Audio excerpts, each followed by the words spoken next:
전미 예수님, 오늘은 세례자 요한 탄생 대축일입니다. 성부와 성자와 성령의 이름으로 아멘. 네, 세례자 요한, 저희 총대리 주교님 축일이신데 축하드립니다. 네, 감사합니다. 네, 이렇게 또 안식년도 해주시고 감사드리기 때문에 이렇게 유튜브로도 축하드리고 복음 말씀. 왜냐하면 세례자 요한 다른 사람들은 이제 돌아가신 날이 하느님 나라에 탄생하신 날이기 때문에 이제 축일로 지내는데 세례자 요한은 탄생하신 날을 더 중요하게 생각해요. 그만큼 오늘 복음에 도대체 왜 탄생의 어떤 죽음보다도 탄생이 더 큰 의미를 지니게 되는지 한번 묵상해 볼 필요가 있는 것 같습니다. 루카가 전한 거룩한 복음입니다. 엘리사벳은 해산달이 차서 아들을 낳았다. 이웃과 친척들은 주님께서 엘리사벳에게 큰 자비를 베푸셨다는 것을 듣고 그와 함께 기뻐하였다. 여드렛째 되는 날 그들은 아기의 할례식에 갔다가 아버지의 이름을 따서 아기를 즈카리아라고 부르려 하였다. 그러나 아기 어머니는 안 됩니다. 요한이라고 불러야 합니다. 하고 말하였다. 그들은 당신의 친척 가운데에는 그런 이름을 가진 이가 없습니다. 하며 그 아버지에게 아기의 이름을 무엇이라 하겠느냐고 손짓으로 물었다. 즈카리아는 글 쓰는 판을 달라고 하여 그의 이름은 요한이라고 썼다. 그러자 모두 놀라워하였다. 그때 즈카리아는 즉시 입이 열리고 혀가 풀려 말을 하기 시작하면서 하느님을 찬미하였다. 그리하여 이웃이 모두 두려움에 휩싸였다. 그리고 이 모든 일이 유다의 온 산악 지방에서 화제가 되었다. 소문을 들은 이들은 모두 그것을 마음에 새기며 이 아이가 대체 무엇이 될 것인가 하고 말하였다. 정녕 주님의 손길이 그를 보살피고 계셨던 것이다. 아기는 자라면서 정신도 굳세어졌다. 그리고 그는 이스라엘 백성 앞에 나타날 때까지 광야에서 살았다. 주님의 말씀입니다. 그리스도님 찬미합니다. 이 아기에게 이름을 지어주는 일이 오늘 복음의 거의 대부분의 내용이에요. 그리고 그 이름에 따라 정녕 주님의 손길이 그를 보살피고 계셨다. 그리고 자라면서 정신도 굳세어졌다. 그리고 이스라엘 앞에서 하느님의 위대한 예언자가 된 거죠. 그래서 이 이름을 지어주는 거가 한 아이에게 어떠한 영향을 미치는지, 그게 우리 가톨릭에서 세례명이 있고 없고가 얼마나 큰 의미를 지니는지, 내가 세례명을 받았을 때 그것을 진정 자신의 이름으로 여기는 것이 얼마나 중요한지를 우리 다 아는 거지만 그래도 안식년이니까 한번 되풀이하는 거죠. 이 바벨탑, 죄의 상징인 바벨탑을 쌓을 때 이스라엘 백성은 이스라엘 사람들은 바벨탑을 세울 때 누구의 이름을 드높이기 위해서 세웠을까요? 바로 하느님 아버지의 이름을 드높이는 게 아니라 이 탑을 세워서 우리의 이름을 드높이자라고 해서 지었어요. 우리의 이름. 나의 이름은 삼룡인데 이 삼룡은 누가 지어준 거예요? 아버지께서 지어준 거죠.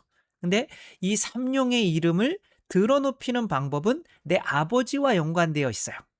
제가 사제가 된다라고 하면 아버지께서 지어주신 제 이름을 드높이는 게 아니에요. 그래서 아버지, 이제 지금 돌아가셨지만 고모님이 계셨는데 고모님이 네 아버지가 이름을 지어준 거를 그렇게 더럽혀서는 안 된다라고 말씀은 안 하셨지만 그렇게 말씀을 하시는 것처럼 내가 아버지가 지어준 이름을 드높이려면은 이 세상에서 인간의 아버지가 영광을 받을 수 있는 무언가로 살아가야지 그 이름에 어긋나는 것으로 가서는 안 되는 거죠. 그러니까 제가 아버지의 이름을 드높이지 않고 신학교로 들어온 이유는 바로 제 이름이 삼룡이 아니라 요셉이라고 제가 믿게 되었기 때문에 그런 거죠. 그러니까 요셉이라고 하는 이름은 인간 아버지가 준 이름이 아니라 하느님 아버지가 준 이름인 거죠. 그 하느님 아버지가 주신 이름을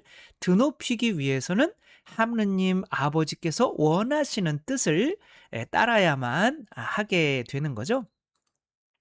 예수 하느님께서는 이제 아브라함에게 처음에 아브라함이 아니라 뭐였을까요? 아브람이었죠. 아브람. 아브람이었는데 너를 이제 아브라함이라고 하겠다. 그렇게 이름을 바꿔주세요. 뭐 이 아브라함부터 시작해서 많은 뭐 베드로까지 너는 반석이다. 뭐 이름을 바꿔주는데 그것은 이제 너는 내 자식이야. 내가 네 이름 지어줬어. 내 자식이야. 그런 뜻인 거죠. 내 자식이야. 예, 이 즈카리아 주니어 주니어 즈카리아로 해야죠. 우리 즈카리아 이름을 써야죠. 뭐 그런 동네마다 이제 뭐가 이렇게 아버지의 가문의 이름을 따는데 갑자기 느닷없이 세례자 요한이라고. 근데 그 요한이라고 하는 이름은 하느님께서 즈카리아에게 가브리엘을 천사를 보내셔서 알려주신 이름인 거죠. 이름 지어. 이제 얘는 네 애 아니고 내 애야. 그렇게 한 것을 즈카리아가 인정을 해줌으로써 이 아이는 이제 즈카리아의 영광을 돌리는 아이가 아니라 하느님께 영광을 돌리는 아이로 자라났기 때문에 이렇게 역사의 길이 남고 하늘에서도 엄청나게 큰 위대한 인간 여인에게서 태어난 아이 중에 얘보다 큰 요한보다 큰 사람은 없다. 왜? 이미 하느님의 이름으로 태어났기 때문에. 그래서 하느님이시여 사람이신 그리스도의 시에 보면은 이미 성모님께서 엘리사벳을 방문하셨을 때 성령으로 가득 찼잖아요. 그렇죠? 그때 이미 하느님의 자녀로 태어난 거예요. 그러니까 세례, 뱃속에서부터 세례를 받고 하느님 자녀로 태어난 사람은 세례자 요한밖에 없기 때문에 이제 위대한 인물이 될 수가 있었던 거죠. 아브라함, 뭐 제가 창세기 때 이제 뭐 이렇게 얘기는 했는데 흐라고 하는 이 루아흐, 이게 성령님 바람, 영으로 태어난 사람은 바람과 같아서 어디서 와서 어디로 가는지 모른다. 그러니까 H, 아브람에서 아브라함, H가 하나 더 들어간 거예요. 그 H라고 하는 건 성령님. 내가 너에게 성령으로 새로 태어나게 해준 거야. 이제 너는 내 자식이야. 내가 원하는 대로 떠나. 라고 하니까 이 조그만 어떤 우르라고 하는 동네에서 살던 이제 아브라함이 되면서 하느님의 백성의 조상이 되게 된 거죠. 근데 그 이름이라고 누가 지어줬냐? 당신의 이름은 저는 어디까지 성장할 수 있을까요? 라고 한다면 당신의 이름은 누가 지어준 거예요? 이렇게 물어보면 돼요. 당신의 이름. 저는 아버지가 당연히 제 이름 지어줬죠. 그러면 이 인간적인 그 한계치 안에서만 자라나지 더 크게 자랄 수가 없어요. 이제 코이라고 하는 물고기가 있잖아요. 그 코이라고 하는 물고기는 이제 어항 속에서 있으면은 이제 손가락만큼 자라는데 이제 뭐 수조에 풀어놓으면 팔뚝만큼 자라고 강에 풀어놓으면은 그 강에 있는 거를 다 잡아먹는데요. 이게 안 좋은 거지만 어쨌거나 뭐 1m 사람 크기만큼 자라는 거죠. 내 이름이 누구에 의해서 지어주었나? 그러니까 내가 이것처럼 돼야지라고 해서 성장하는 것이 아니라 내 아버지가 누구인지에 대한 믿음이 바로 그 내가 얼마만큼 성장할 수 있는지가 결정이 되는 건데, 그래서 부모님이 너는 내 자식이야, 네 이름 내가 지어줬잖아, 이렇게 하면 아이들을 어항에 가두어 놓고 절대 일상에서 위대한 인물이 될 수가 없죠. 왜냐하면 나는 나에게 이름을 지어준 사람만큼 성장할 수 있는 거죠. 야곱이 이제 천사와 씨름을 하죠. 그 천사가 야곱의 이름을 이렇게 바꿔주죠. 야곱이라고 하는 거는 뭐죠? 왜 야곱이라는 이름을 지어줬냐면은 형의 발목을 잡고 이렇게 나온 거야. 내가 먼저 나갈 거야. 이렇게 쌍둥이니까 에사우. 내가 먼저 나갈 거야. 그러니까 발목을 잡는 인간에서 이스라엘로 바꿔줬잖아요. 그러니까 이스라엘은 무슨 뜻이에요? 하느님과 겨룬 사람이란 뜻이에요. 어떻게 우리가 하느님과 겨뤄요? 뭐 할 때? 기도할 때. 그러니까 하느님과 대등한 존재란 말이에요. 대등한 너 하느님과 대등한 존재야. 그러니까 에사우 앞에 나아갈 수 있어. 두려움 갖지 마. 그렇게 해서 이제 겸손해지는 거죠. 그러니까 내 힘으로는 안 되고 하느님의 힘으로 그분께 에사우에게 7번 절하면서 당신을 배웁는 것이 하느님의 얼굴을 배웁는 것과 같습니다. 그렇게 하느님과 대등하게 맞설 수 있는 존재가 되었어. 되었어요. 지금 뒤에서 반말 쓴 거 아니에요. 밖에서 새가 하도 크게 울어가지고. 아무튼 그런 내가 내 이름이 무엇이냐.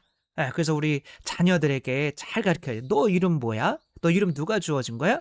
그런데 세례명을 얘기하면서 당연히 하느님이 지어주신 거죠. 내 이름은 이거예요. 그렇게 얘기할 수 있으면 그 아이는 하느님 앞에 나아갈 수 있는 용기를 얻고 이 세상에서도 그만큼 크지만 이제 그렇지 않으면은 성장하지 못한다라고 하는 것이 우리 요한 이 이름을 요한이라고 하십시오라고 하는 거기에 나오는 거죠.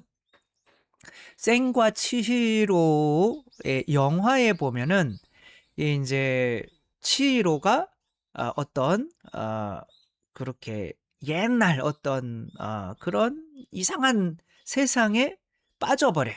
그래서 빠져버려서 이 거의 마녀가 있어요. 거기 이제 목욕탕인데 그 목욕탕에서 얘를 길들여서 이 목욕탕에서 빠져나가지 못하게 하는 방법의 첫 번째 방법이 이 아이의 이름을 빼앗는 거예요. 원래 치히로였는데 너에게 센이란 이름을 지어줄게. 그러니까 센이란 이름으로 해다가 보니까 기억이 자꾸 없어지다 보니까 내 부모를 잃어버리게 되는 거죠. 그러니까 나는 이 세상에 여기서 살아도 당연한 인간이야. 왜? 그 이름을 이 사람이 지어줬으니까. 그러니까 그 이름이라고 하는 것은 내 세상인 거죠. 내가 인간이 지어준 인간 부모가 지어준 이름이 내 이름이라고 생각하면 그 인간 세상에서 머물게 되지만 이거는 하느님이 지어주신 이름이야 라고 하면 내가 하느님과 대등한 존재로 이 세상에 살 존재가 아니라 바로 하늘나라에 갈 사람이기 때문에 이 세상에서의 집착이나 이런 거로부터 충분히 벗어나서 살 수가 있게 되는 거죠. 유튜브에 보면 어떤 그런 감동적인 것 중에 이제 딸들이 엄마한테 엄마라고 전화 안 하고 저놈 까친가 아니 아무튼 죄송합니다. 엄마라고 하지 않고 뭐라고 그러냐면 이름을 불러줘요. 김옥자 씨, 저희 어머니가 김옥자예요. 김옥자 씨 엄마로 사느냐고 고생 많으셨죠? 이렇게 했는데 다 울어요. 내가 얘 엄마로만 살았지 내 이름 누군가의 딸로 사는 것을 잊어버린 거예요. 그러니까 그 안에 이 가족 안에 갇혀 있었는데 나 누군가의 딸이었지라고 하는 것을 깨달으며 이렇게 살게 되죠. 그리고 죄수번호 16,670번이라고 하는데 아닌데요. 저는 막시밀리아노 꼴베 신부입니다. 그리고 나는 하느님의 그런 존재이기 때문에 이 사람을 위해서 대신 죽겠습니다. 라고 그 이름으로 이렇게 살아가게 되죠. 하느님의 강물에 당신을 던지십시오. 이 어항에서 나와서 그래서 우리가 명확히 이야기해야 되는 거예요. 너 누구야? 라고 할 때 야곱입니다. 이렇게 했다간 절단나요. 우리 하나님 나라 못 들어가요. 에사우입니다. 적어도 그리스도입니다. 그리스도와 같은 존재입니다. 네가 어떻게 그리스도와 같은 존재야? 당신이 제 이름 지어줬잖아요. 태어나게 해줬잖아요. 저에게 요셉이라는 이름 주셨잖아요. 그리스도의 피로 우리가 그렇게 세례를 받았는데 당신 자녀죠. 그렇게 대답할 수 있어야 된다라고 하는 것을 보여주는 것이 바로 그 이름의 중요성에 대해서 보여주는 것이 바로 세례자 요한의 탄생일이고 그런 의미가 너무 중요하기 때문에 대축일로 여기며 살아가고 있다는 거. 여인의 몸에서 태어난 사람 중에 세례자 요한만큼 큰 사람은 없다라고 하신 그분의 뜻 우리가 또 잘 기억하면서 이게 도대체 무슨 뜻인지 또 우리가 잘 생각하며 세례자 요한의 탄생 주기를 기념했으면 좋겠습니다. 주님께서 여러분과 함께 전능하신 전주 성부와 성자와 성령께서는 여기 모인 모든 이에게 강복하시어 길이 머물게 하소서. 주님을 찬미합시다. 하느님 감사합니다. 성부와 성자와 성령의 이름으로 아멘. 감사합니다. 사랑합니다.